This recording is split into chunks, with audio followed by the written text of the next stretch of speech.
Welcome everyone. It's just before 6 o'clock and we are going to open up the Tuesday, October 1st, 2024 Select Board meeting. All members are present with the exception of Lloyd Erland. We're gonna start with the Pledge of Allegiance and there's a flag in the corner.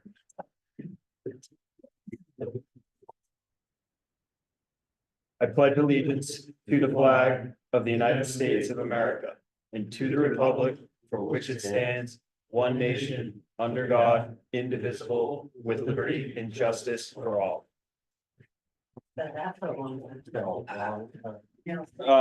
Board members, conflicts of interest in the upcoming agenda. None, okay. Tonight, we have a presentation and the select board would like to Grindle to Wayne.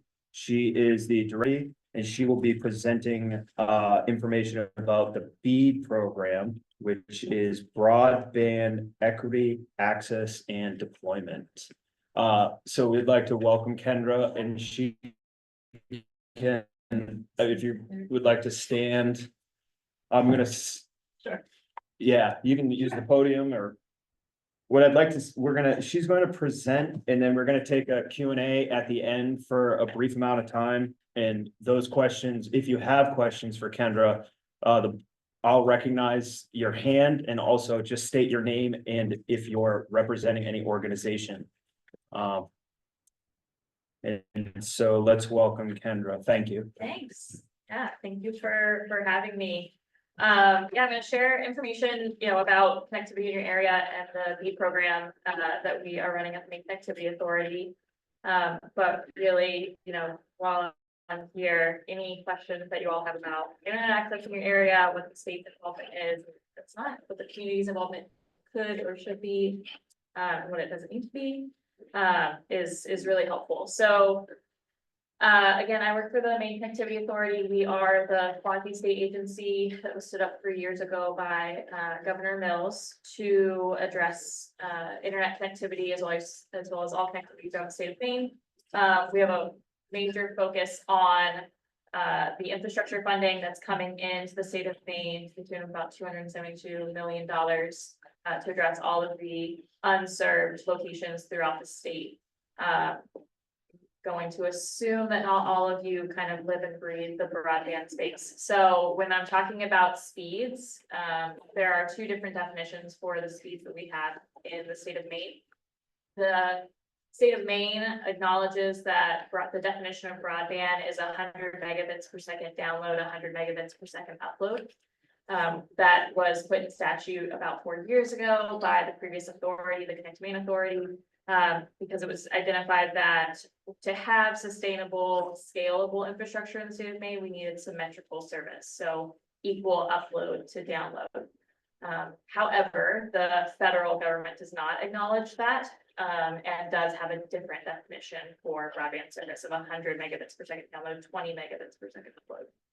For the conversation this evening, focusing on BEAD funds because they are federal funds, we are going to focus on the federal definitions. So anyone that has 100 megabits per second download, 20 megabits per second upload is considered served for federal funds. So the way we think about that in terms of technology, although it's not universal across, is that typically cable provides that level of service.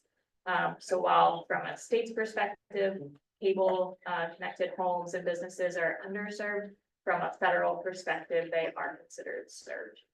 So when we're looking at the town of Wayne, just to give you some numbers to work with, and this is based on the most recent update to the FCC broadband map. It's a national map. It gets updated just about every quarter. It'll become a little bit more infrequent as we move forward, but the last update to this was back in June. At that time, the town of Wayne had 0 locations that were considered served by the state of Maine. So 0 locations that were 100 over 100. 659 locations, or about 77%, that were considered underserved by the state of Maine. So 100 over 20 or above, but not reaching that 100 over 100. 155 locations, or about 18%, that we identify as no connection, and 38 locations that, or about 4.5%, that we consider unserved. So for a bead context, those that are less than 100 over 20, you have that 155 and 38. So about 22% of your community, at least at the time of this data. Those are folks that have DSL, they could be working with satellite, they could be on wireless technology, they could have no connection at all. There are about 4,000 locations across the state of Maine that have zero connection, no access to anything. So when we look at BEAD, it's those unserved and no connection locations that we are considering the most. We are required through those federal funds to address, with fiber connectivity being the priority for those funds. I'm aware that there are, so while all this is going on, there's a lot of activity happening in the private space that is being fueled for a number of reasons. Competition, but also trying to be first to market in areas where there is enough premise density to seek profit revenue. The way that the BEAD program works, it is a bid process. So for particularly incumbent providers concerned that they wouldn't win that bid, they are trying to build out as much as possible ahead of BEAD funds. So I believe in your area, you've probably seen some Fidium fiber trucks rolling. Yeah. Those are not connected through any grant funding at this time with the state of Maine. So we have no contractual relationship with Fidium for the town of Wayne. We do have some contracts in some of the surrounding areas, Leeds, Fayette, as well as some others that have been funded in the past by us, but not for Wayne. So that's an entirely private build. It doesn't, what that means is that connectivity is obviously coming quicker than what we could do under the BEAD program. But because there's no contractual relationship, we're not probably looking at entirely universal service for the town of Wayne, as well as the kind of the inability for the state to weigh in on things like affordability and kind of holding them to accountable to our contracts. Any locations that are left in the town of Wayne will be covered by the BEAD program. We are mandated to do so. As of last Monday, we had project service area or draft project service areas released for BEAD funds, and there are kind of 3 project service areas that overlap throughout the community of Wayne, and I can share a map with you in a moment. But I assume that as we work through there, we will get updates from Fidium that many of those locations are no longer eligible. We have to go off the data that we have at the time. And so as we work through either bids or contracts, we'll identify if locations are already serviced. The BEAD program, where we are right now, is that we've gone through a state challenge process to ensure that we have as many of the locations on the map as we can, but also that the service to those locations are as accurate as possible. The broadband data in the space for years has been far less than perfect.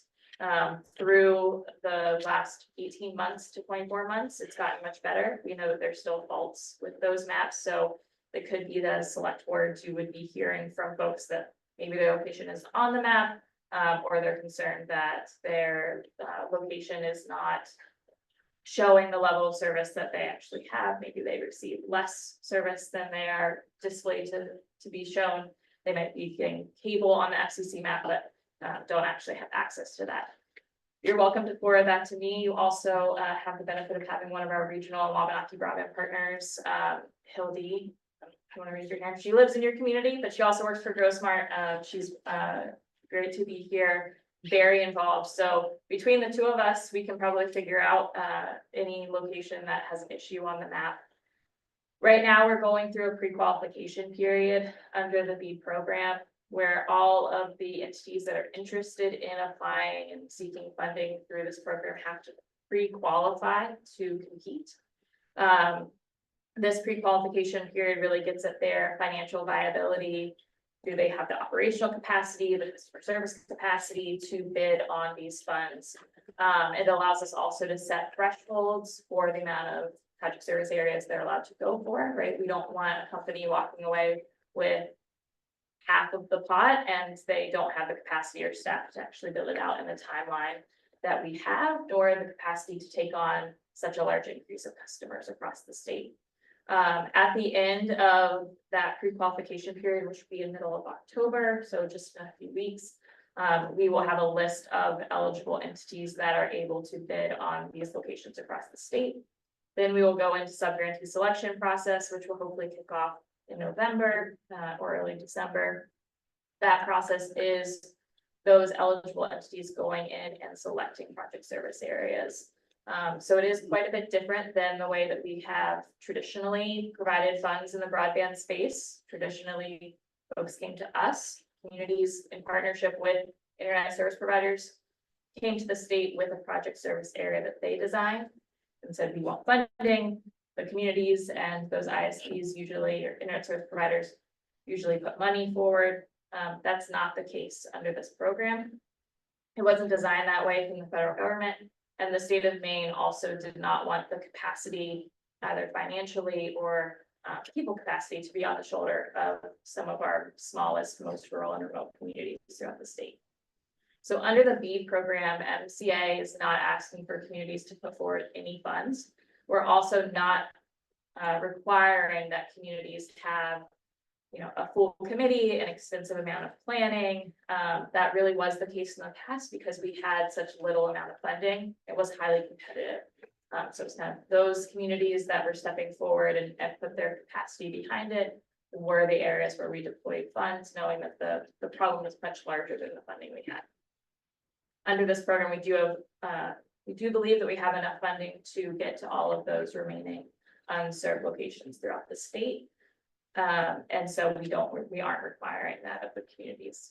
That's not to say that throughout this time, privately a provider would come to you. They've come to other communities and said, we can kind of get you served ahead of BEAD if you provide subsidy so that we can get to those locations that aren't as profitable for us. But that is not through the state funding. And I know some communities are looking at that with interest because it would expedite the timeline. Some are just waiting for the state federal funding to take care of it. And it really does come down to kind of a cost time analysis for communities. The investment or subsidy to an internet service provider might speed up the timeline quite a bit, but there's no contractual relationship with the state, as well as the funding would be coming from the community. On the BEAD timeline, we have to expend these funds and have projects completed by 2028. So it is a little bit longer of a timeline. So now I just talked to you about something that you probably haven't thought about before for a few minutes. So I'm gonna let you all ask questions if you have them. I'm happy to kind of show you a couple of these maps if that's helpful. But yeah. Thank you. Yeah, so this any questions? Yes. Bill Elliott. You said you had three areas. Yeah. What are they? Yeah, so this is, I could not get my projector from Portland. So these are the three areas and they do overlap with some of the communities. And I can walk around with this or pass this around. So you have one up here near Strickland's that crosses into the Androscoggin Lake area, one to the north in North Wayne, and then one that's down here crosses over 131 and to the east side of Androscoggin Lake. The project service areas are designed to take in mind several things. This is, as long as you don't touch the screen, it's not going to break. You can kind of surround. The project service areas or PSAs they take into consideration geography as well as known infrastructure, at least the infrastructure that we know about through funding sources. It takes into account also that we can't have a project service area that has more than 20% locations that are technically considered served. So while the funding can't go to those locations for for connection, they can cover those locations. Because we know that they have to build kind of through those served areas to often get to unserved locations. So those unserved locations have to make up 80% of those project service areas. So it's kind of this 80-20 rule that we're taking into account. There are over 600 project service areas in the state of Maine that we've designed. And they can be as small as one home, because when you look at the Northwoods, there are some folks who they are the only point for miles. And we have to address them. So what I can say is those project service areas right now, are, they're drafted until the National Telecommunications and Information Administration, the company, the federal agency. Did you get it? I pushed it. No, I'm good at that. no, that's okay, hold on. Yeah, okay. So,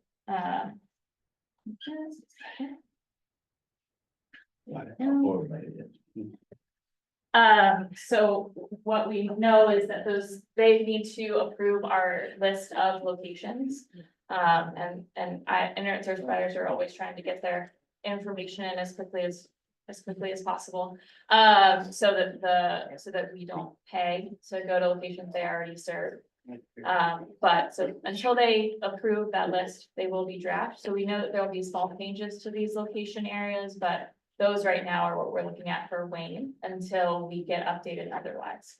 The Fidium expansion, from what I know and have kind of gathered from conversations with Hildy, with Henry, even with CCI itself, it's ongoing. We can't count locations until a project is done and that information's been submitted to us. So I assume that those locations will come to light for us through the bid negotiation process.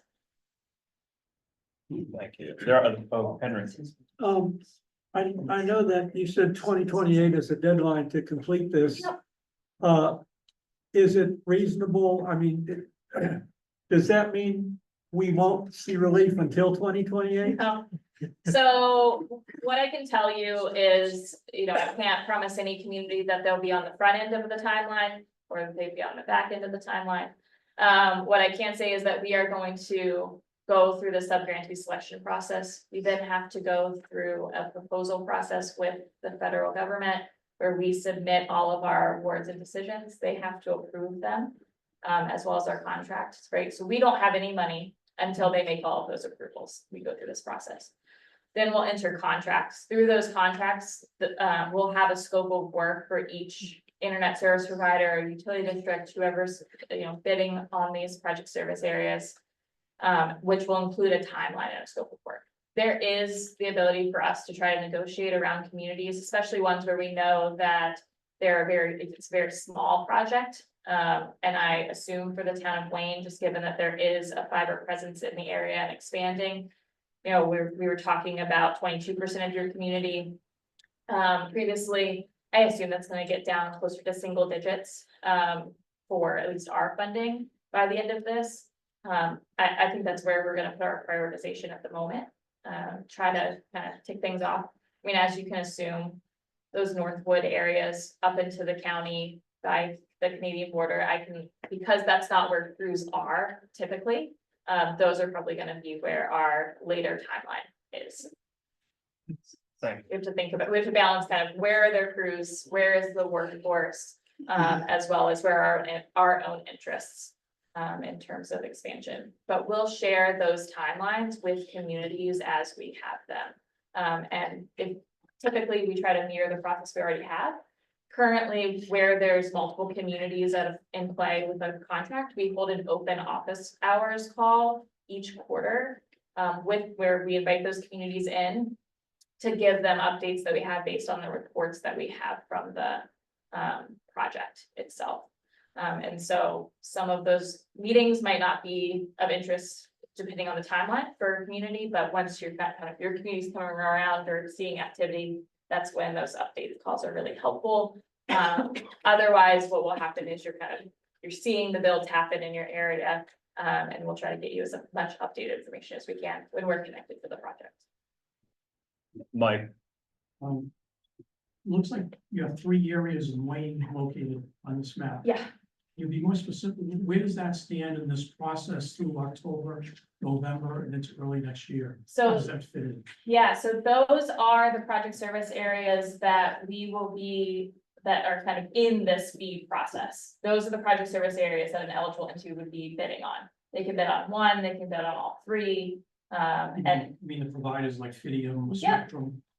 yep. At the end of October, we'll have, so our board meeting is, I think, November 4th. So that's when we would have a list public of who those entities are that can bid and enter our subgrantee selection process. Because we might see new internet service providers coming from other areas of New England. We might see some utility districts, that are operating in the area. We do have some municipally owned projects that kind of have built out completely and now they're looking to this program if they can pick up areas around them. Leeds as a neighboring community, depending on the scope of that project, I would be interested if that community was looking to enter this to try to pick up some of those areas. Okay, So- just a follow-up. Yeah. About 2 weeks ago, I went to the town of Greenfield's meeting. They have a connectivity committee, and Fidium made a presentation at that meeting. Yeah. Fidium indicated that in this bid process that goes through, because Spectrum already has a pretty sizable presence with cable in the town of Greenfield. Fidium felt that whatever bid they put in, the town of Greenfield would have to put in significant money for Fidium to outbid Spectrum, since their ability to fill the town would be much less costly. That might leave the town of Reedfield, and I know this isn't Reedfield, it's Wayne, but I want to know how that may affect Wayne. If Reedfield can't put in a significant sum of money to get Fidium to put in high-speed fiber, would Reedfield or Wayne be then left with just a cable company like Spectrum fulfilling 100/20 in cable versus high-speed fiber? Sure. Did I make sense? Yeah, you did. Well, I can say that we are not requiring any community to pony up money for a partnership. What I also can say is the way that the bids work, so we can play this out a little bit, right? So say for the town of Wayne, there are 2 bids on those 3 PSAs, project service areas. If one is fiber-based and one is cable-based, coaxial cable, the way that the scoring is designed and the prioritization that was set in statute into this program, the fiber bid wins. As long as it falls under our extremely high cost threshold, which can be set per project service area, and we're talking tens of thousands or hundreds of thousands for those thresholds, that fiber wins. So does that mean you have sort of a weighted average as to cost and the ability to fulfill high-speed fiber versus cable? So we have 2 sets of scoring. One is priority scoring and the second is non-priority. Fiber is the technology that is the priority scoring. So we have 2 fiber providers, and I will say that for at least one of the cable providers in the state, they are looking to expand their last mile connections to be fiber to the premise. They've had to make substantial upgrades throughout the rest of their network to be able to do that. But I wouldn't count Spectrum out as just saying that they're only going to do cable. Or that they're only going to bid with cable. So say we had 2 bids that were fiber-based, then they go through a scoring criteria. It's also the place where communities come into play with scoring. Each community in a project service area has 8 points that they can contribute within that scoring. And so if we had 2 fiber providers for those 3 PSAs and they're in Wayne, we would be talking with the select board as those bids come in to identify where the community or the select board wants to place those 8 points in the scoring. There is a higher weighting in the scoring for what they call minimum feed outlay, which is how far you're stretching those dollars, right? Price per premise pass is what we've kind of talked about in the past. Speed to deployment is a piece, labor as well. So it's a scoring of 100. And it's all outlined in our public documents, our initial proposals around this program. If there's cable, if there are no fiber, right, and 2 cable or a cable and a wireless company for those project service areas, We would first try to negotiate with the fiber provider to see if there's any interest or what barriers we could remove for fiber to be bid on in the area. If that does not happen for us and we have to look to those two bids, then we go through a non-priority scoring. The scoring is a little bit different, but we are trying to prioritize fiber expansion through these funds.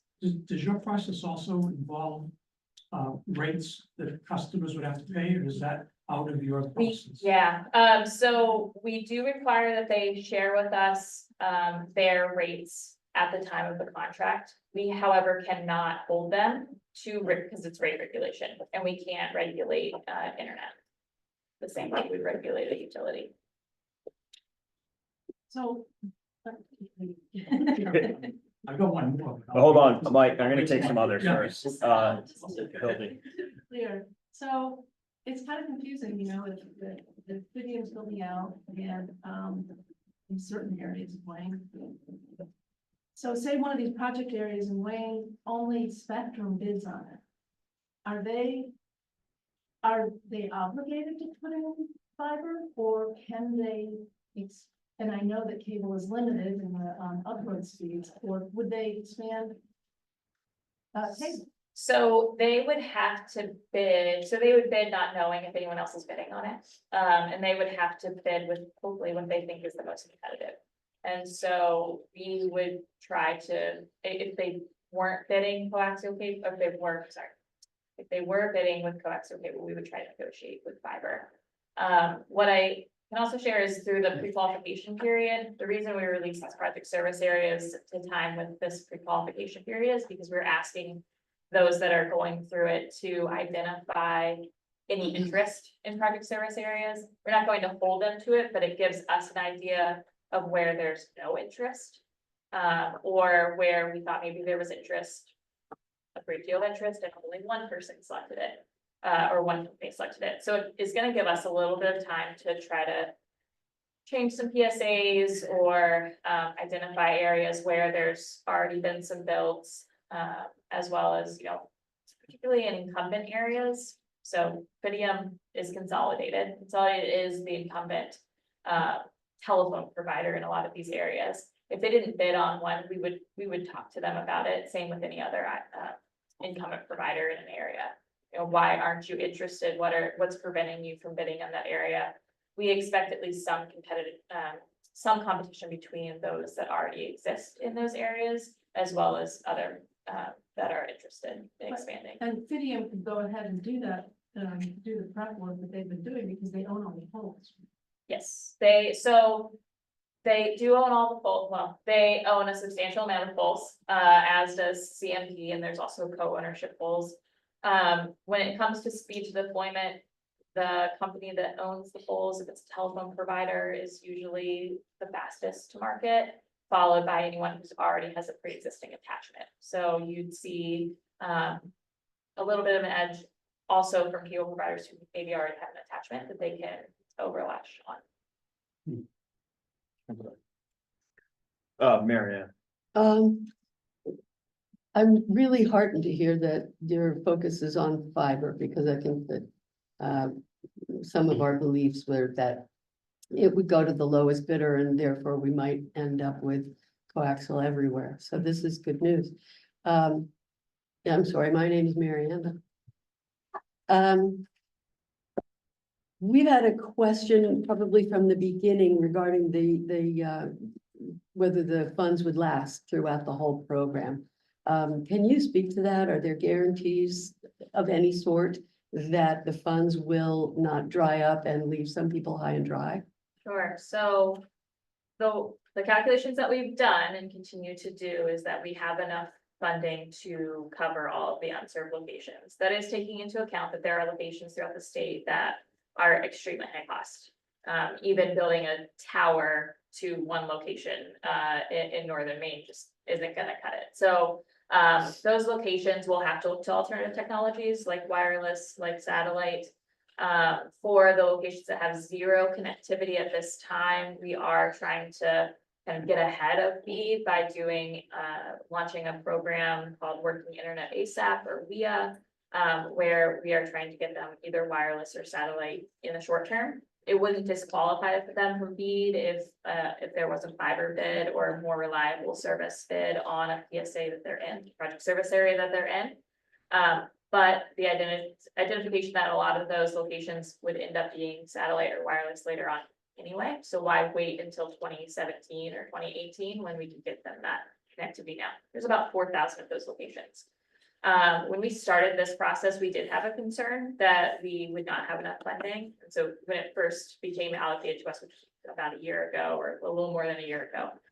And that's because we were working with close to 50,000 locations across the state because of our own investments, almost $100 million in capital projects funding across the state, as well as private expansion. That number has gotten down to less than 30,000. And so that number continues to decrease. Just like I mentioned, there are locations here that are being built with fiber connectivity that still show up on our map as being unserved.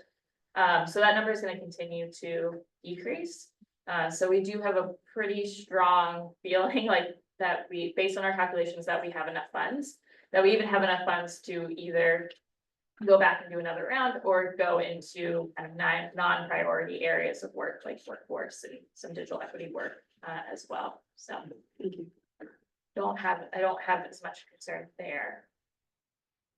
Where is your concern?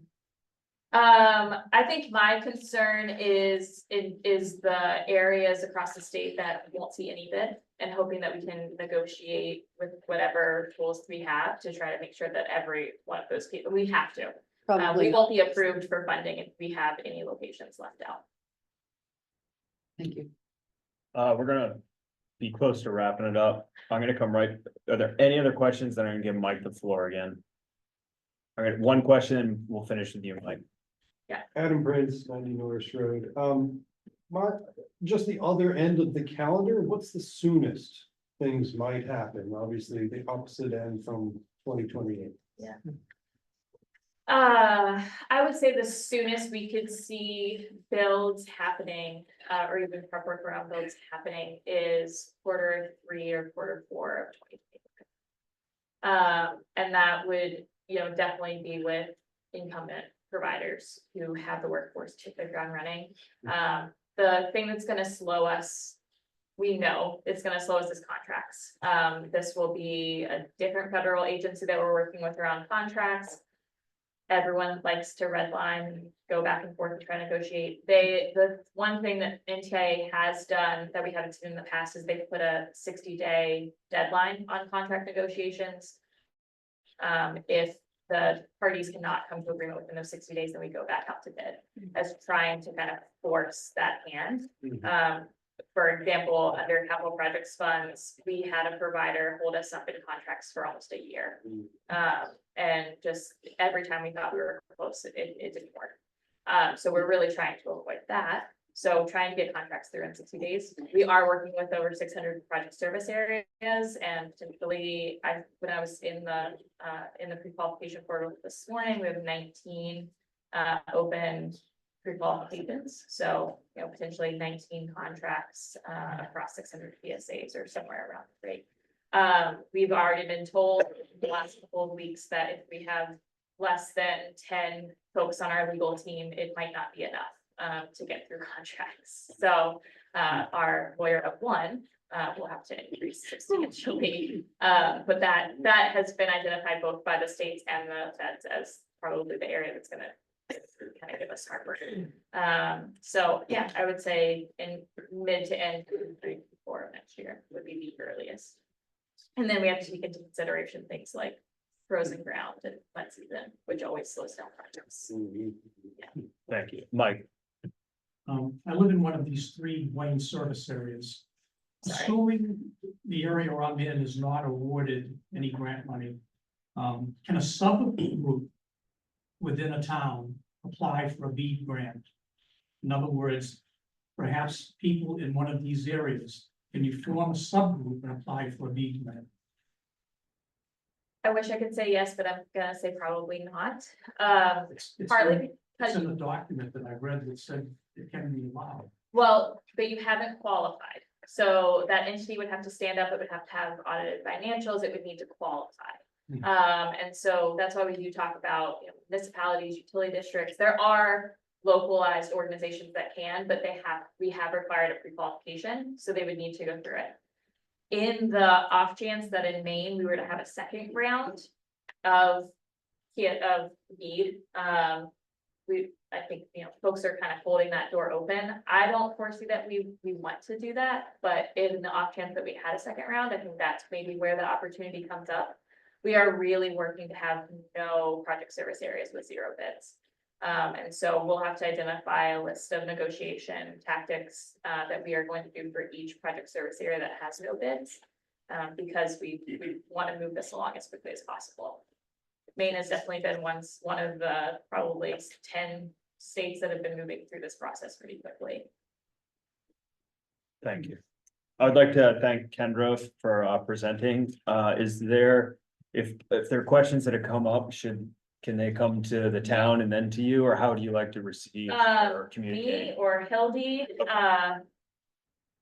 either. Either, okay.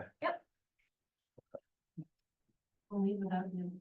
Yes, I mean, it hasn't been treating you well lately, so maybe I do want to. Yeah, thank you very much. Yeah, and I can share those maps directly through Henry and you all, Okay. so you have them. Great, thanks so much. All right, we are going to hit up the next agenda item. We have update from the code enforcement officer Chip Stevens on Brannigan Estates.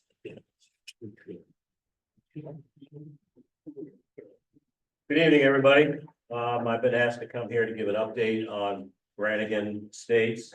I want to thank you first for giving me the backing at the last meeting I came with the issues over on Tucker Road, Garage, Main Street, Leeds. So understand I have a pretty heavy load right now with various issues, which includes the moratorium and, you know, these other areas where we're already into legal area with them. I took this job over 3 years ago, and I've been working with Bill Brannigan from day one. And I'd like to say, you know, there might be an end game to it, but I'm afraid to say what that end game may be. Bill is a special person. He's up there. He hasn't been, I believe, a great nuisance to many in town. He has his own little area there. He's not a bad person. He's a person that takes in others, and which he should. He's a person that was hoarding cars and junk and everything, which he shouldn't. But it's a special situation there. If you go up there, often there might be a squatter or two, and these squatters are toxic. But Bill doesn't chase them away. He tries to help everybody. God bless him. But these squatters plague him. They vandalize his property. They've stolen what little he has, and they leave behind junk and abandoned cars when they leave. The police and sheriff's department visit often, but can't really offer any permanent help besides a Band-Aid.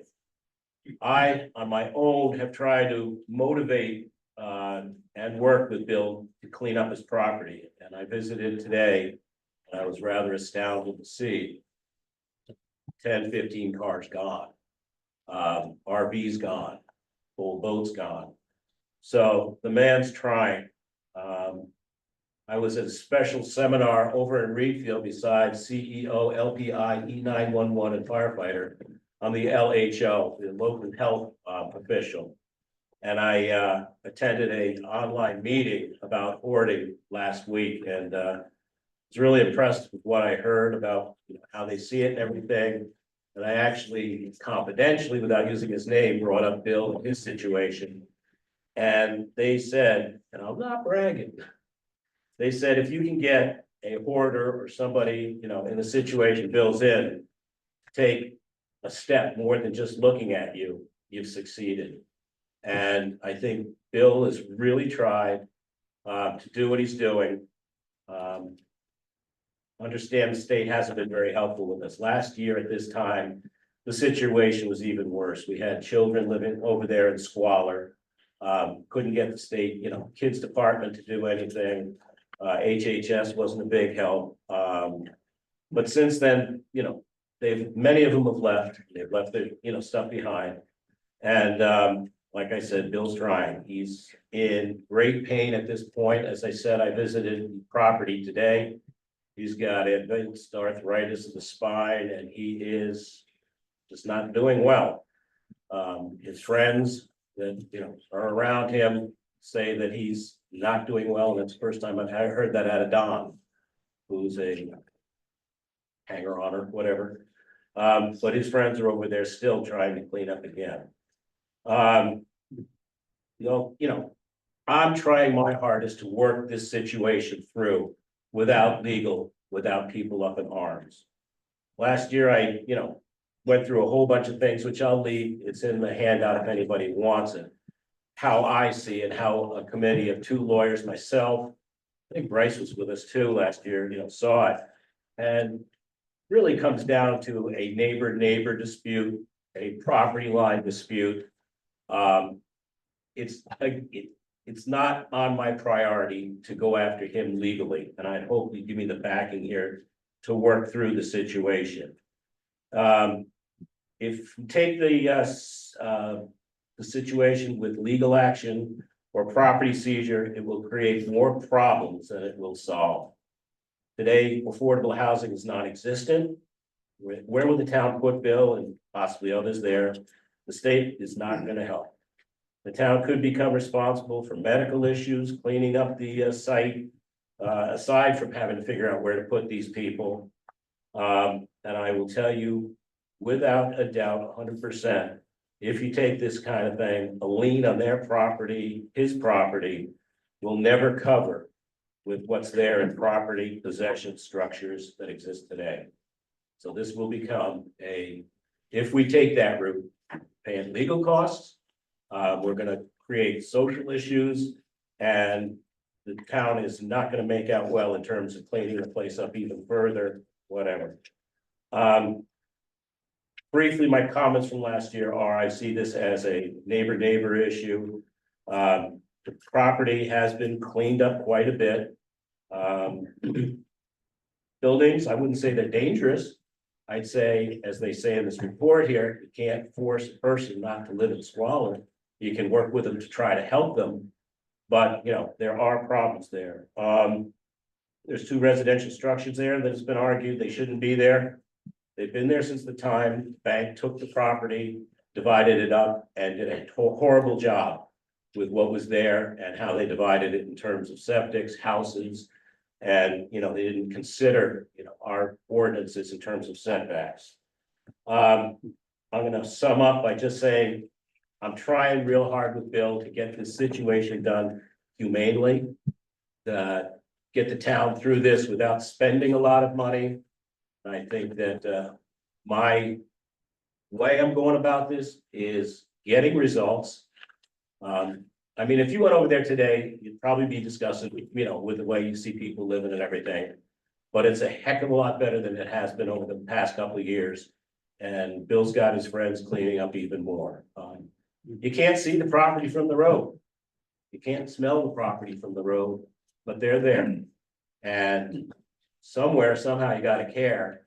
I'm just trying to get this done in the way I've been doing over the last 3 years. It's getting results. I'm asking with all my heart to work with me on this one. I don't think it needs legal action or immediate action in that instance. That's it. Thanks, Chip. Board member comments? Quick question. I appreciate everything you're saying. Thank you. Just to try to understand the full scope, do you see any? I'm not suggesting we do something different, but do you see any risks in not going down harder on this? I personally do not. We've tried to invoke the state police, the county sheriff.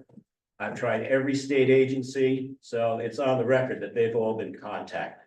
So the blame plays all over the place. And it's horrible. it's hard to, live through this whole thing. Bill is not in a good state right now. His friends don't think he'll make it through the winter. Bill doesn't think he'll make it through the winter. We'll try our hardest to, see what we can do. But I don't think going after him at this point is in anybody's best interest. I'd rather work my full work on Tucker Road, who has money, but is pushed back on, a lot of very fair offers. The car yard over on, the intersection of Leeds and Main Street, they have completely, been on our face and promised things and haven't done it.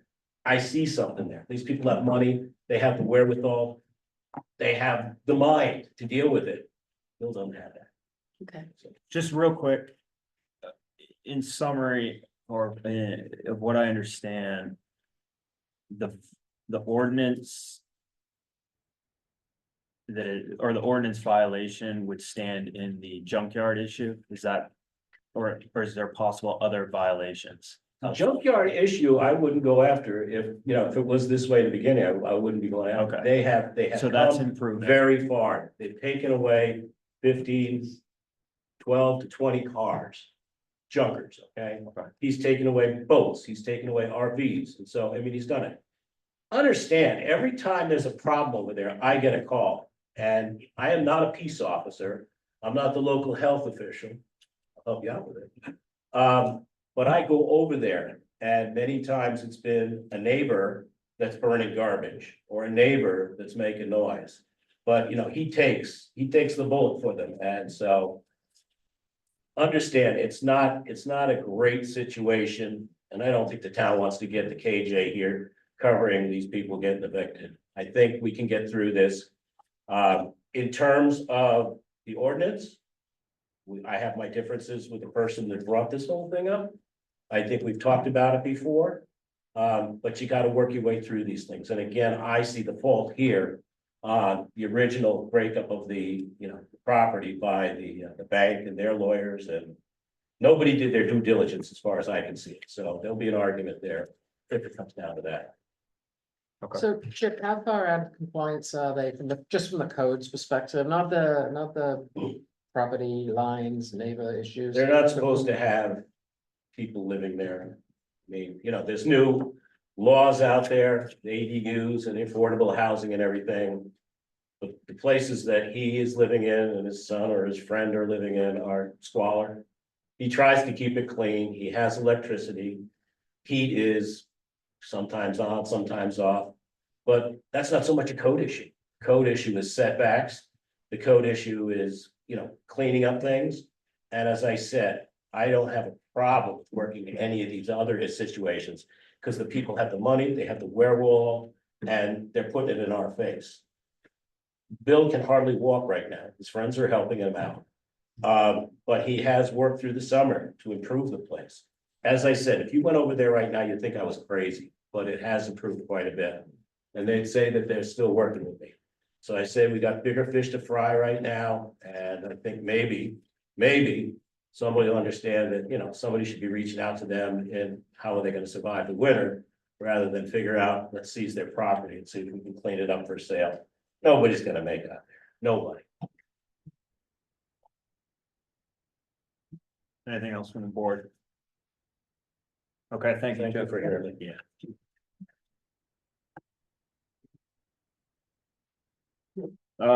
Consider approving select board meeting minutes. September 17th. You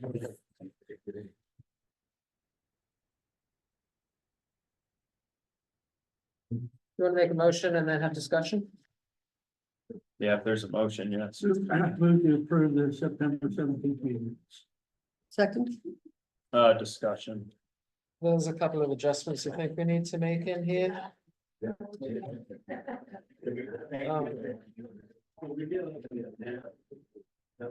Under the old business with the Lad Rec Center, we advised that individual take his employment verification to the Lad Rec chair. Do we want to record that as a decision that we made?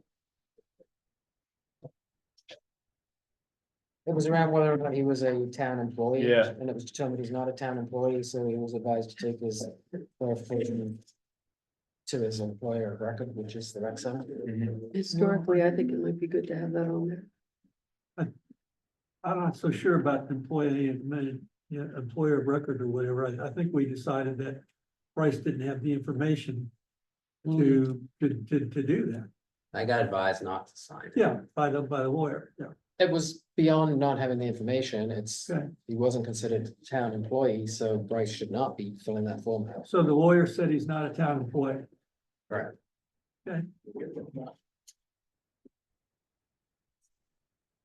Yeah, so we're gonna amend, put that in the minutes.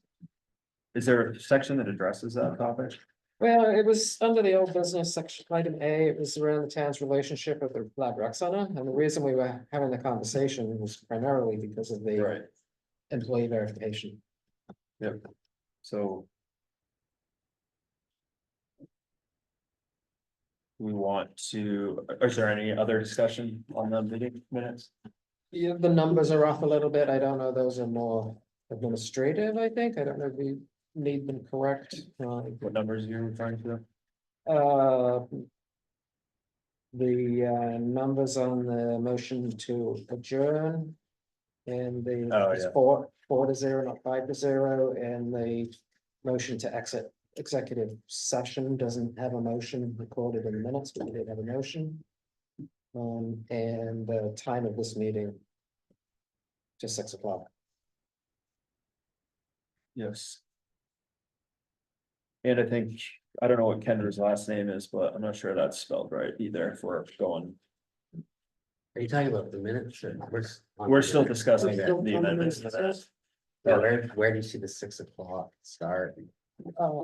Almost at the very end, on the back of the second page. October 1st at 6.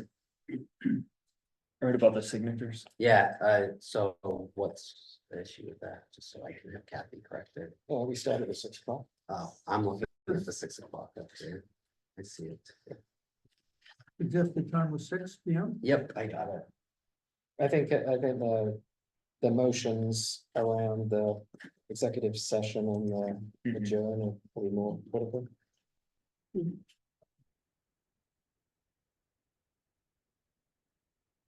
I don't recall off the top of my head who made the motion and who seconded it. It's recorded. It's recorded, you can look it up. Refer that. Would we like to, vote with amendments? All in favor? Okay.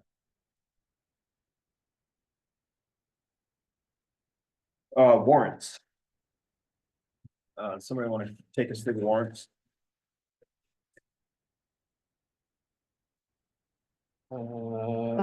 Move we consider approving accounts payable number 13 in the amount of $397,358.27. Second, Discussion. So this warrant contains the big county payment of $346,000. And we also have a $20,000 payment to the town of Reedfield, which is the transfer station dues and our agreement with them for having Chip 2 days a week. So that's what makes up that. And it looks like for $11,000 was it was fire equipment and safety inspections. Everything budgeted for? It is. All in favor? Move we consider approving payroll number 5 in the amount of $9,738.05. second, Discussion. This is just a regular payroll with the town and I'd reckon employees. Okay, all in favor? Okay, thank you. Old business, consider amending the policy titled Town Office Hours Policy. We looked at this last week and we made some changes. I'm on a roll.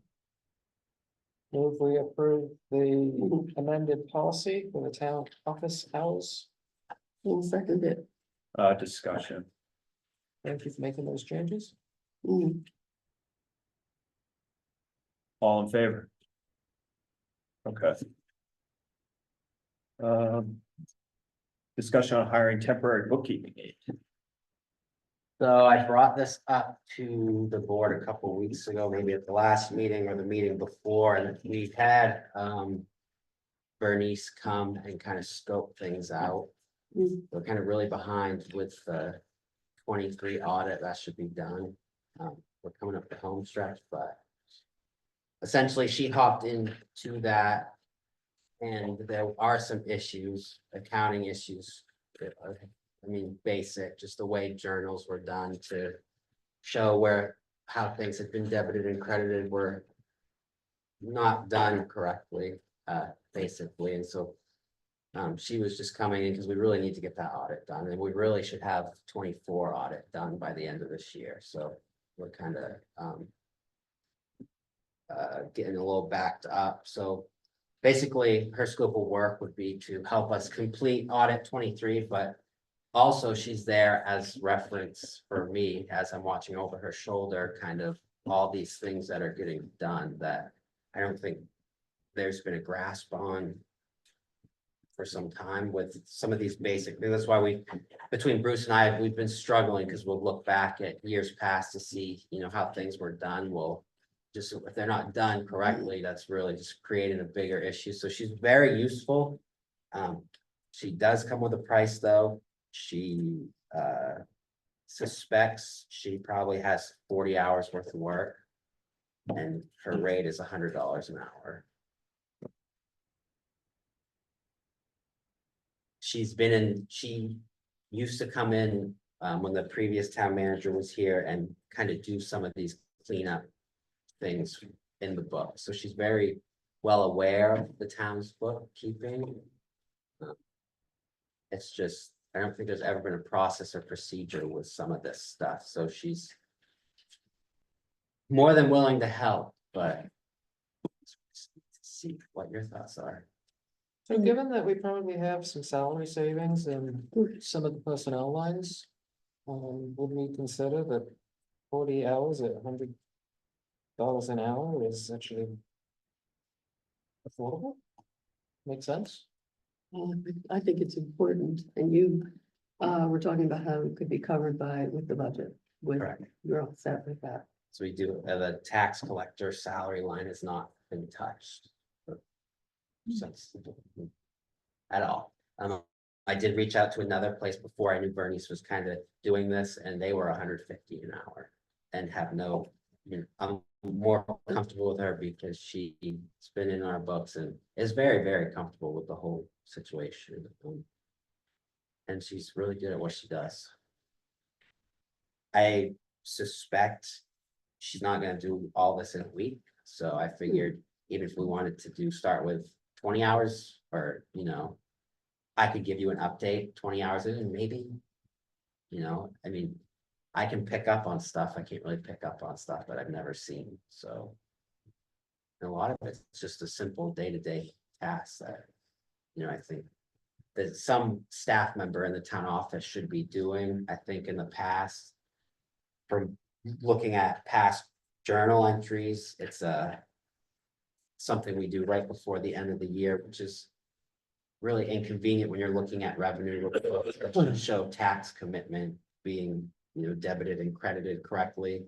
That's, where I struggled because we look at previous years or last year and yeah, it's a thing where it had been pushed off till the very end and then Bernice would come for a couple hours and do it all. And it's really something somebody in the town office should have a grasp on. Seems to me something that should be done like once a month. I know it's, Or what do you, I mean, what do you think? I mean, in general, once a yeah, month, sure. in general, once a month. I mean, the thing with Bernice is I thought she was kind of out on her own. She does work she's subcontracting with the audit firm. So, in terms of being our bookkeeper, I don't know. Well, yeah, that's really a discussion for another day, but in Yeah. terms of the level of importance, to get this stuff right and not let it pile up, to make sure that we really know where our expenditures are, and to make sure that we've got it right on an ongoing basis. And right now, we don't, as I see it, we don't Right. really have a base to start. from. We Yeah, have, we have books still open from 23 that we're adjusting to a final audit. Sure. is it too early to make a motion that we go forward with this, or do we? I'll make a motion that we bring somebody on. We can discuss it and vote it down if you want, but I think that that needs to be done. Second, Discussion. What's the tax collector budget line right now? That was 33,000. Okay. And I'll make that motion to a statement for the record. I make a, I make a motion that we hire a temporary bookkeeping aide, and, look at the impact over or after 20 hours of work. second, I don't know how Robert's rules work there. We had a motion and then we changed the motion. Uh, The first motion was not really stated. No, it Okay. wasn't So I really- wouldn't even call it a motion. Yes, It was okay. the thought. So we have discussion now. there's a concept of a motion. yes, right. Thank you. All right.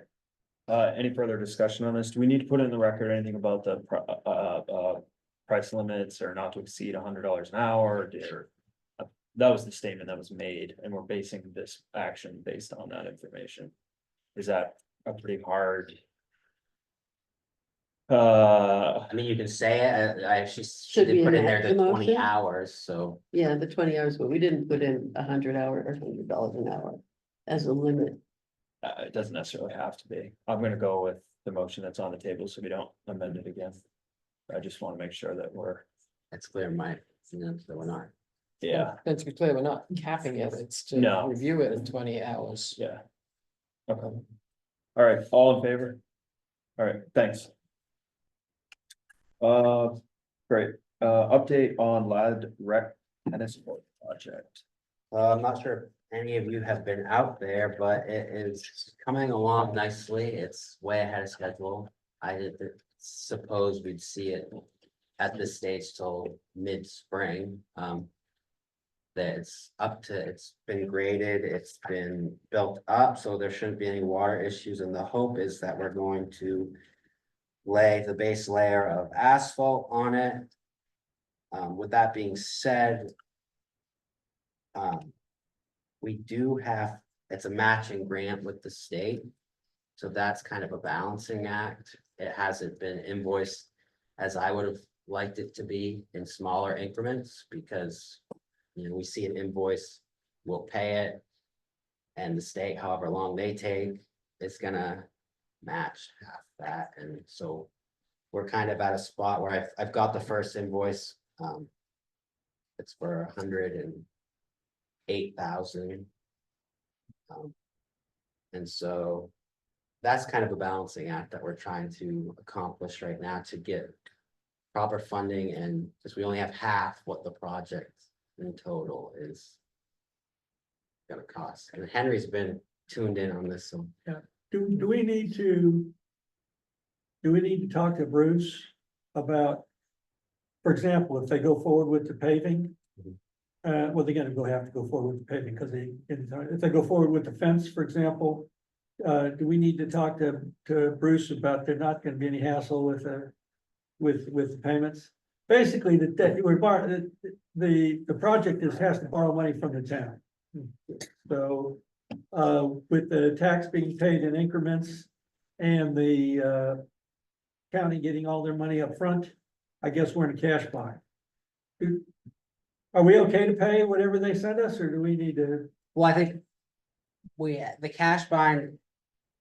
It's more we have allocated for this project. I've got to talk to Kevin, who is the contractor, and I mean, there's multiple things. One, the cash. Two, do we want to put fence around it, or do we want to let it settle? We'll see how the pavement is, and then if we need to patch it up, it really isn't gonna make how you get equipment in there if we have a fence around it. So there's two pieces to that, but it is tricky, and yeah, that's the issue that I see we're gonna run into is where these invoices are in such big increments. You know, we were thinking this is gonna look a little different, that, yeah, we might have to.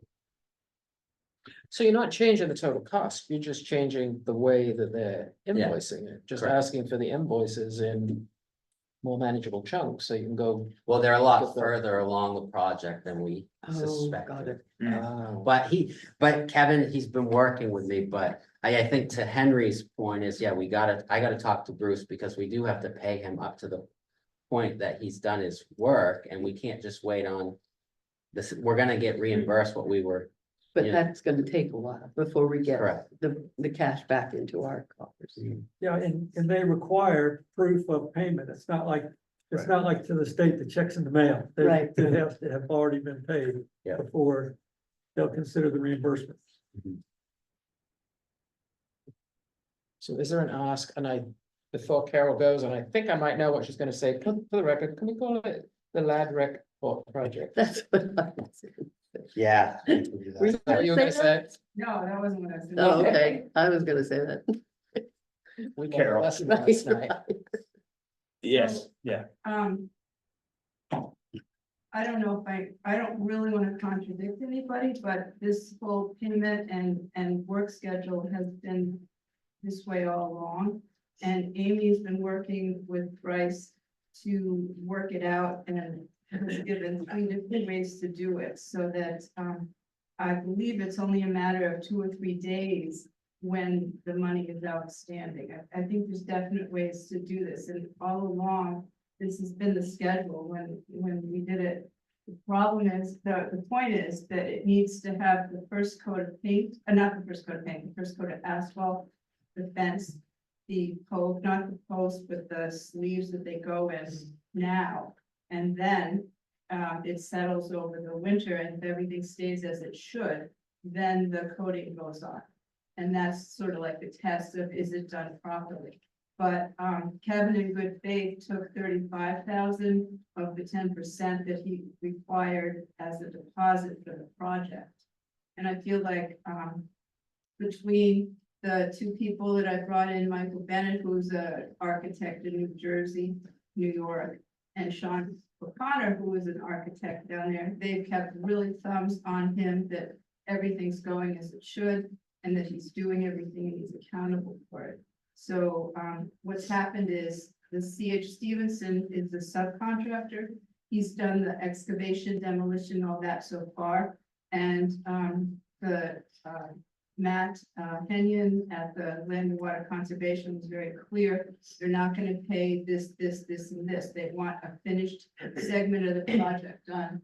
And then the invoice comes in, we write the check, we take a copy of the check, send it to them, and Amy has arranged so that it doesn't have to take a long time. There's some sort of you probably know, right? It's electronic. There's an electronic code that it'll go in within 2 or 3 days, right back into the account. And I don't like contradicting, and, I may not have all my facts straight, but we've been at this for 3 years, and we've been doing Zoom calls with the Land and Water Conservation people.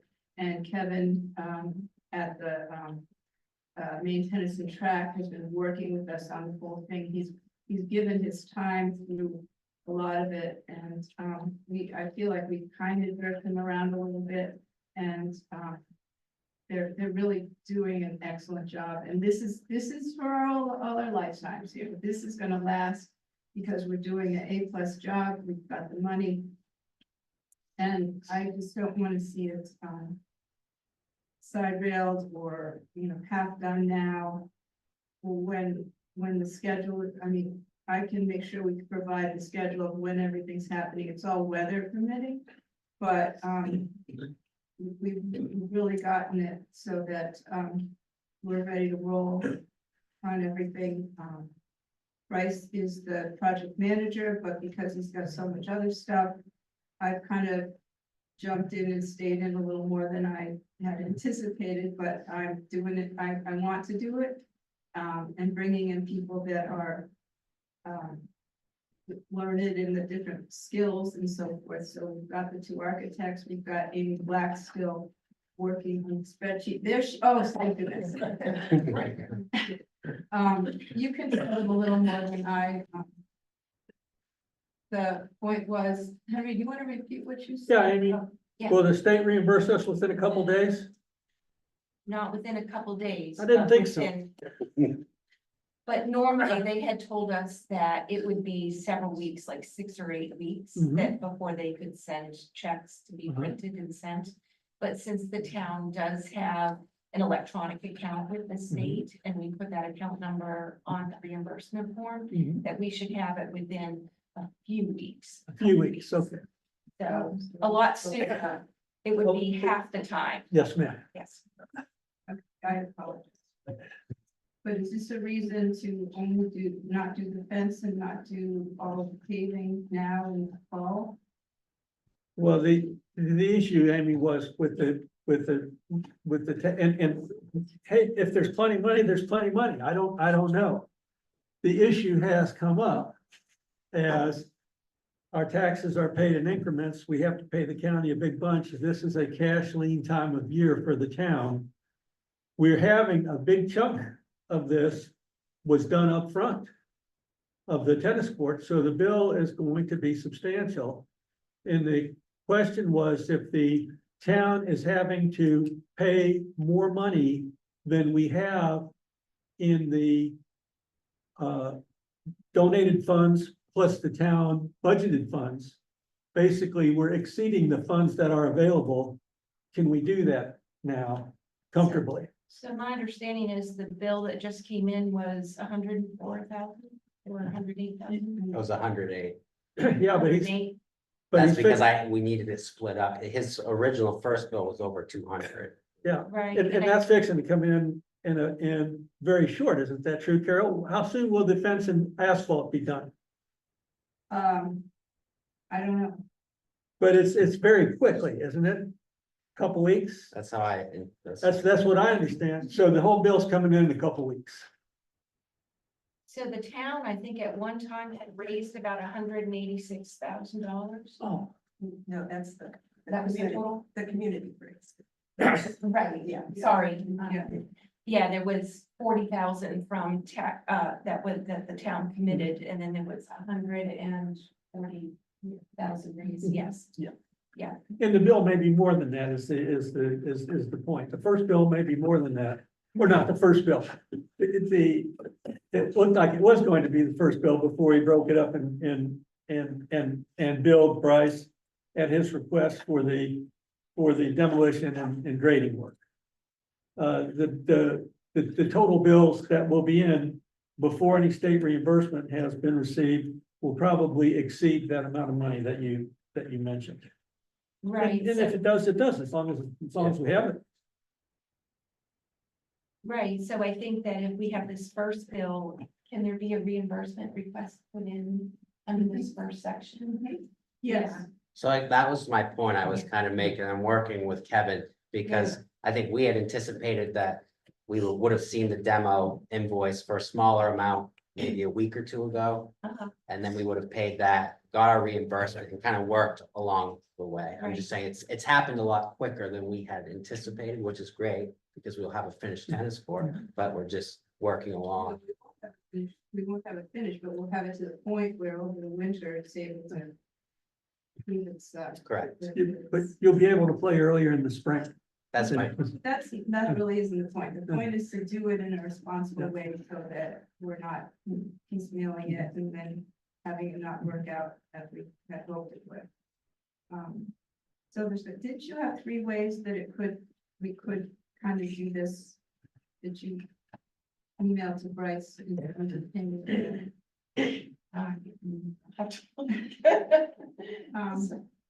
So at this point right now, there's no action needed by the board. no, we're not having to dip into money that's not been. So we're in, It's just an we're- update. the town's okay. Yeah. Money's okay. We're gonna. Thank you, Carol. Thanks, Amy. We're gonna jump to the next agenda item. Thank you. Okay, so we have new business, review the plow contract. So this is brought up to the boards. We're gonna do. We have to kind of dig into last year's history of payment. I should preface this, in years past on the board, in the fall, we've generally reviewed the town snowplow contract. Can't recall if we did it in last year or the year before, but I'd like to have the opportunity to review this before we get into the winter plowing season. Specifically, though, I want to focus in on the component of the plow contract that addresses the inflation raise. And there is some questions about what that number is, what that number has been, and then the select board needs to discuss, based on the information, what it's gonna look like in the future. Henry generously drafted up a short summary about this contract. I had a chance to read it. I can't remember when it came in this weekend, I think. Bryce, do you think that the summary is accurate for the most part? I thought it was pretty close to accurate. Yeah, I think it's pretty, well, it's accurate as I perceive, Yeah, what has gone on. I mean, so the real meat and potatoes of this is, I believe last year, the transportation inflation rate raise was said to be 15%. And that is the question mark in terms of whether or not that was an accurate CPI number. Is that more or yeah, less the? so the I can crux of speak this? to some of this, because when we rolled into budget season last year, it was a big question mark what this year's rate was gonna be, and so what I had found is I had sent our contract to the local road department at the state level for review to kind of get their take on it, and they had just said, they don't really see many plow contracts with this sort of adjustment, but then I reached out to the town of Reedfield, who this is essentially, a copy of, and that's when was after the budget process had started, and we were just unsure. I asked him what his increase was, and it was way below 15, so I think that's to set, this year's rate is the same as last year's. That's what sets the stage for that. Is there was some question marks around it, and I think recent events have brought it back into So I looked through that website and I had a really hard time. Maybe others had better luck finding the percent increase for 20, Oh, that's mine, that's what I said, okay. was it 20? So we're looking at the percent. 15% was for 23, 24, right, Henry? The contract says the first year is what he bids. He gets paid starting on the second warrant in November, so let's say that's the third week in November. First year's price is what he bid. The second year's price is what he bid, adjusted by it talks about a 12-month change in the CPI for transportation for New England. And it says October through September, but really a 12-month change is October through October. So it says you get an adjustment based on the CPI change from October to October. In October of 2022, the CPI pertinent one, it seems to be, although there is some question about that because the contract has a website that isn't right. It doesn't exactly call the thing by the right name, but I think what it's talking about, the index was 254.525 in 22, and at the same month in 23, it was 263.135. So if you figure the percentage, you divide 263 by 254 and multiply that times last year's rates. That gives you this year's rates. Well, do you know what that percent is? Yeah, it was 3.8, but basically, it appears that the payments for the last completed year exceeded the amount that it should have been by $25,625. And if we have the same amount this year, that's gonna be another 25,000 on top of that 25,000. What do you mean, the same amount? What do we have in the budget for this Well, year? so what he's saying is, it may be a little less if depending on, but you know, because I was struggling so hard to kind of iron this out, and I wish Amy was still here because she worked on this with me. We just It kept, might be if you wanna grab it. I don't know if she wants to. No. But anyways, we can get her opinion at another time, but the figures are all the same. That we did not increase any bit because I'd recognized that there was such a huge increase that it surely didn't make sense. That there was gonna be any, you know, that we were over the 2 years worth of inflationary adjustments. So, and so if we do that, at the end of next year, the overpayment will be $50,000. Do what, keep going at the 15% or? No, if you don't knock them back to where it's supposed to be. Yes, right, no, Yeah. okay, that's what I'm just. Yeah, trying to understand yes, what yes, we right, do yes. what, okay. Yeah, right. And so as the contract reads. You know, technically for this year's payments, it's poor timing because how do you go through budget season? In the spring, when this contract refers to use October to October to decide November, which, you know, we're in October now. We'll be lucky to see those CPI numbers by November 1st. And, you know, how do you know what to budget when you really have no idea what the inflation rate's gonna do? So as you'll see in that chart Henry had put in his write-up, you'll see we haven't even got September's of this year's numbers yet. And we're still really waiting on October to determine what this year's inflation adjustment's gonna be. I think they release it like probably around November 10th, like the second week, sometime in the second week of the month, they'll release the CPI for the previous month. Looking at your chart, Henry, on page 2, if I understand this. The third column, fiscal year 23-24, that number, the 159 to 203, that's what it was supposed to be, That's what it should have been. should have been. Yes, sir. Okay. And we got the same problem in sand. Yes, The sand.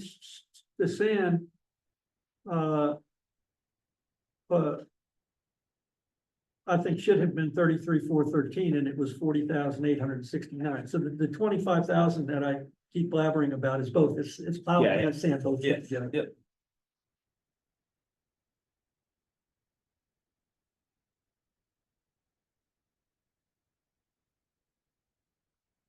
So I think there's several strands that we've got to tease apart here. I think the contract is the contract. It clearly says you use the CPI. Mhm. So we use the CPI at 3 point, whenever that number comes out, and the fact that we don't know it when we do the budget and whenever, it's a budget. Yeah. Like, you're never gonna know. Yeah. Actual until you get to that point in time, so. You know, unless there's a wild swing, probably the budget is fairly accurate, so. I think moving forward, we got to be clear that the contract is the contract. We pay at the contracted rate of whatever that calculation comes out to. Last year, it would have been 3.383. I did the same math and ended up where you are. I would suggest the issue is. At a minimum, this year's contract price is going to be way less than last year's contract price. Because you need to apply the inflation for both years to the proper initial contract price. And then the next question is, the town is owed $25,652. That's a tough one, whether or not you can go after our own administrative error. Well, I think you That's can, what I was it's a mistake. It's a mistake. Well, here's what, So we can reset moving forward. We can use the right rate but moving can we go forward. back? We can discuss whether or not we reset the baseline to what it should have been, but that's different than going out and trying to reclaim money that was our administrative error. there's two things to look at, I think, I would suggest. One, we can look at legally and then let's look at what's fair, okay? Looking at it legally, Sometimes those are different well, things. maybe they are, maybe they're not. Looking at it legally, I would not be able to vote to say, that's our error, let's forget about it. Until I saw a legal opinion from our council saying that we have the legal authority to overpay $25,652 and not collect it back without getting any consideration. That's the legal aspect. The fairness aspect is, okay, it was our error.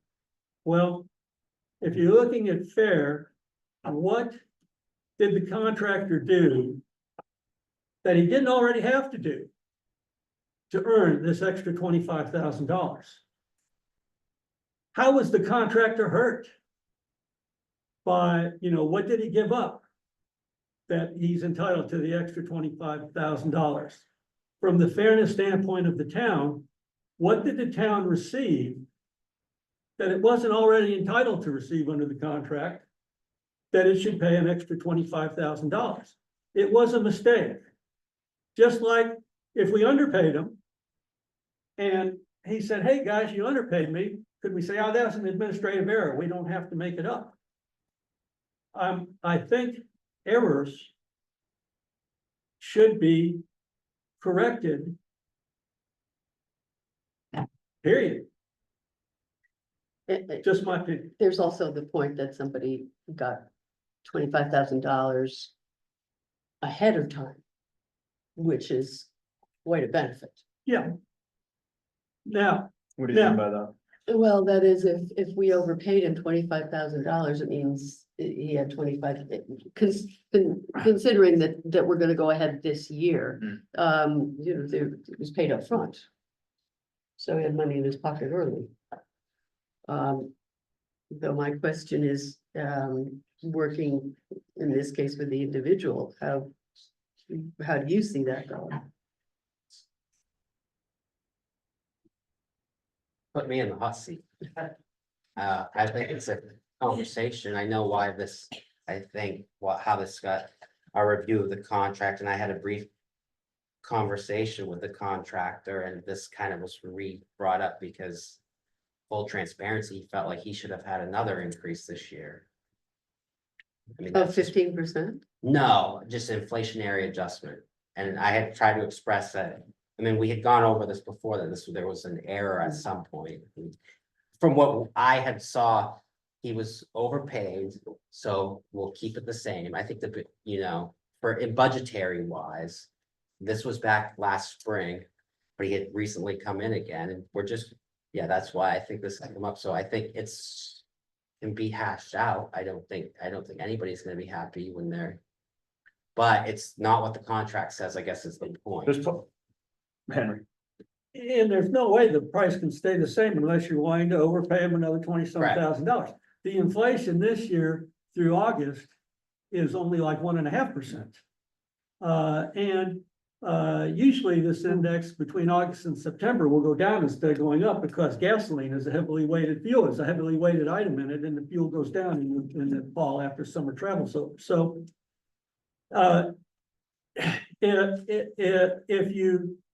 If you even said, well, let's just forget about the 25 that's there still would have to be a decrease in his contract price or his payments from 177 probably to around 160.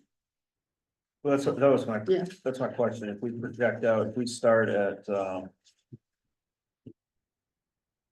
so this was what it should have been in 159, and so you said Yeah. the CPI is, but you just said it was like. It's like 1.5% now, but 1.5%. that's just through August. We'll have Right. the actual number will come in the, in the first week or so of November.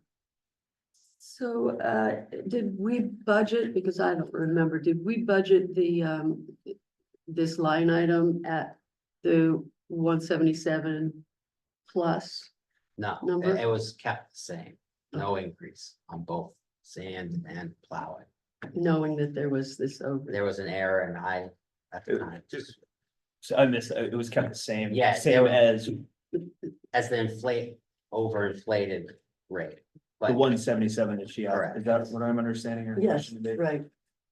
The town voted Did we to add it pass to that? 177 for the plow contract plus the 40. correct, I think with the with the connotation it was contracted when Yeah. indeed it was administrative error. Yeah. And in the budget, I don't think passing a budget amended the contract. Or passing the budget didn't give anybody a right to more money or less money than they No, already have. thinking it means budget's we have a little budget. more money in the budget. I'm gonna take a brief comment. Yeah, I may be misunderstanding the issue, so apologize if that's the case, but. You know, there's sort of an idea in the law generally that when parties to a contract are in a contractual relationship with each other, they deal with each other in good faith. And if I understand what you're talking about, to have one party to the contract say, ha ha, you made a mistake, I'm gonna keep $25,000, that's a windfall that they didn't earn. Now, I'm assuming if this contractor wants to keep doing business with the town, you ought to be willing to act in good faith and correct. well, on that point, I'm gonna comment real quickly. I think that. I want to be conscientious about speaking for anybody. Because the contractor's not here, so I wanna be sensitive to that first and foremost. We have an idea of what's happening right now, and given that it is a contract between the town. And Mark Burtwell. I think we need to revisit this. With him present. Do we wanna have legal review? I think the questions that pertain, like the points that Henry raised. Yep. Yeah, I think that he had suggested. Yes, And there may be a way to make this easier. It's still not gonna be good. But we put out a request for bids that said bid on a 3-year contract, a 4-year contract, 3 base years and 1 option year. Okay? And the contractor, Mark, did that. And his price for that was $2,000 more than what happened. It was like $155 for the plow. Yeah. But then he put a little asterisk down, which was an alternative bid, and he says, if you give it to me for 5 years, 4 plus us an option, I can do it for 153, okay? Which apparently that's what we did, although it's not clear what we accepted, but that's a little bit strange, because when you put out a request for bids or an invitation for bids, that alternate bid was basically non-responsive to your invitation. You didn't give the other person a chance to bid on a 3-in-1 contract. Okay, so if we did say, all right, we should have had a 3-in-1 contract instead of a 4-in-1 contract, that makes the adjustment about $8,000 less. Over the 4-year period. Actually, it may make it more than that, but that helps. Because the basis started higher and the first year he would have been underpaid by $2,000. Now, we'd have to ask. I think that should be part of what we ask the lawyer, but that could be a possibility. And also the contractor would have to agree to that, because you would be modifying the contract. And as far as, and I don't think this should matter, as far as who wants to do business with the town in the future, if you're talking about sitting here in October, a town with no alternative snow removal contractor and a snow removal contractor, I'm not sure who's in the catbird seats on that negotiation. But also, I don't think that should matter. What's right is right, and what's legal is legal, and that's what we should do. But I don't think you want to do business with us in the future would probably get us very far. Because the answer would be, I don't know, do you want your roads cleared this year? Right. Good. Do you have an idea what those questions are? I can rewatch this and feel free to email specifics. I can, Yeah, can we write something up for you to send to, yeah, that's. And then I think, and then we should meet with the contractor. yeah, And I don't know if everybody needs to meet with them, maybe you. Is it appropriate for the whole board to do that, or, Well, we could have a meeting with, any action that we're gonna take, we need to take with, at a board. meeting. Certainly. And he should certainly have an opportunity to be present and be heard. But just as far as getting together and talking about this, you might wanna have a less, sure. public? public, They can do that. deal. I can be a part of that.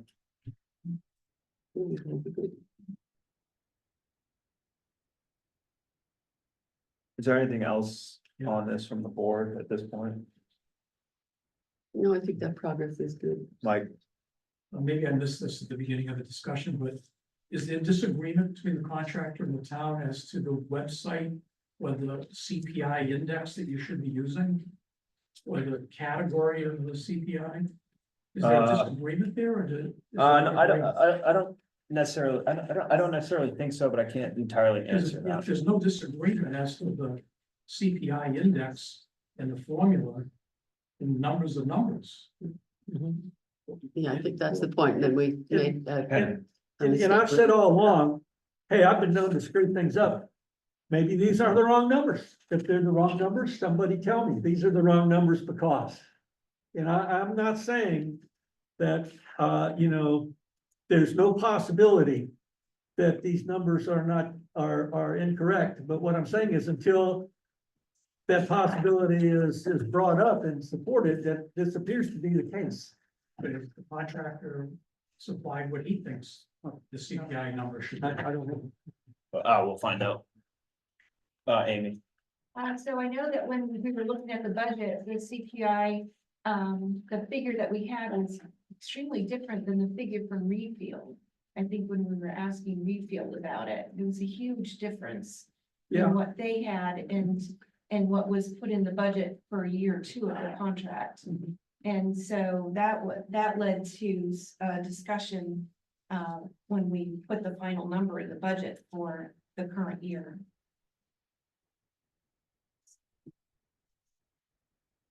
yeah, So anyway, there might be a discussion, might be good to ask Reedfield, Okay. how they did it. sure. Okay, thank you. Discussion on remediation for landfill of butter. Bryce, Well, this is another item that has kind of arisen. I don't really have any documentation to give you. I think I sent you guys some emails with some pretty big packets, so I didn't print them off, but anyways, the timeline of this matter is in October of 22, the Maine DEP came out and tested the well water at 198 Fairbanks Road, which abuts the landfill. About a year and a month later, November of 23, they sent a letter via email. And so now September of 24, the last month, the homeowner had kind of had a thought about, weren't they here and testing my water? Where does that stand? So she had reached out to me and then I had done some digging and reached out to the state, who then presented me with a letter that did state, in fact, that they were 0.3 over the particles per whatever the scientific term is. So that essentially towns are kind of the ones who have to step forward and remediate the issue, if being the landfill specifically that they're assuming that the PFAS are coming from. This is a process, and the way the town or DEP has told me, towns are supposed to handle this, or we supplied the homeowner with water. That being bottled. So the long-term solution is a water treatment system, which DEP does cover 90% of that cost. But it's up to the town to front that cost and then go through a process to get reimbursed there. The homeowner obviously would like to see this happen ASAP. And so we're trying to work through that. The DEP does have a template of an agreement, but as I read it, I can send it back out. It looks like essentially the town signing up to maintain this system for the life of it, as I read it. So there's a lot of question marks there, and I've reached out to 3 suppliers for these systems and they range from $3,500 to $5,000. Really no action needed because I don't have an agreement that needs to be signed yet, Okay. but it's kind of a constant thing that we're having to work with. And we're giving them bottled water and. Yeah, right? yep, going. Little water, so. And is it required anywhere that we have to maintain that system? Or is that something that we could negotiate? I had talked to Phil briefly about it. He's never had to deal with it, so the lawyer is not sure, but I'm diving in tomorrow to talk to Matt and kind of get Matt Young, who's the DEP rep, to get some statutory guidelines that really show, we do have to do this at the state, state law, so we're working on that, but Okay. So you're gonna get a couple questions answered and then hopefully possibly have an an agreement. agreement. Okay. Thank you. Is it a reverse osmosis system or? It's something specifically for PFAS. I'm not entirely sure the name of it, but Okay. Supplements and abatements. No. Town manager report. all I really got is we've been very busy tax time, so we got a couple hundred tax checks today, so we're busy with that, and yeah, that's really all I got for you. Great. Board member reports. Nothing. We could talk about the hiring committee. Sure thing. We have come very close to a final draft. That we would like to be able to present as soon as we're comfortable with that. Chime in if I forget anything, I know you will. We've gotten some feedback from MMA. We're going forward as we speak with the skills requirements, a job posting. It looks as if we may need to ask to put a final report back to the November 5th meeting. Just because there is still so much to do. So I think what we wanted to do though is bring forward the stuff that we have ready, which is the job description should be ready for the meeting that was planned, report we planned in 2 weeks. And because it's gonna take some thinking through, we're gonna send that out as soon as we have a few adjustments to it, so the board's got time to read it. So it won't be coming out right before the meeting. Okay. We'd like to get some feedback on it as soon as possible. I've talked to MMA and they can review that for us to see if they have any suggestions. They can also review our job postings. So as soon as we can get the board to review it, come to a final draft on it, we can move forward with MMA. Okay, great. Thank you. Okay, public comments. Yes, Carol. I think we had a little conference here and there is a way that we could pay this first bill totally out of the funds that have been raised. And so what we've done is kind of divide up duties here. I'm being the liaison between the town and the contractors and the so forth and so on and the financial piece. And Amy's got all the figures in her head because she's so good at that. So we talked about a way to do this. Okay. We would forego some interest on well, you. Yeah, so I know there's 2 CDs, and I think one was coming due. I don't know if that's already come back to the Yes. towns. It did. Oh, okay. And then there's another one that could be discontinued early, in which there wouldn't be any, we just wouldn't have the interest. And so there would be kind of, I think, a fee on that interest. So that would be 100. The penalty was 180 days interest and the CD's 180 days old, so it'll be a wash. Yeah, If you wait 6 months before you cash it. well, the town didn't invest any of that money for 2 years. Yes, so- I know. Okay. Yeah, great, thank you. Yes. Just a quick update on floating structures. Okay. you received a letter from the Androscoggin Lake Association and Pasco Lake Association. Asking you to consider, taking up the issue of floating homes, floating camps. Just wanted to let, and obviously you haven't had a chance to, move ahead on that. Just wanted to let you know that since that letter went out, the request, is also being joined by the Lovejoy Pond Improvement Association.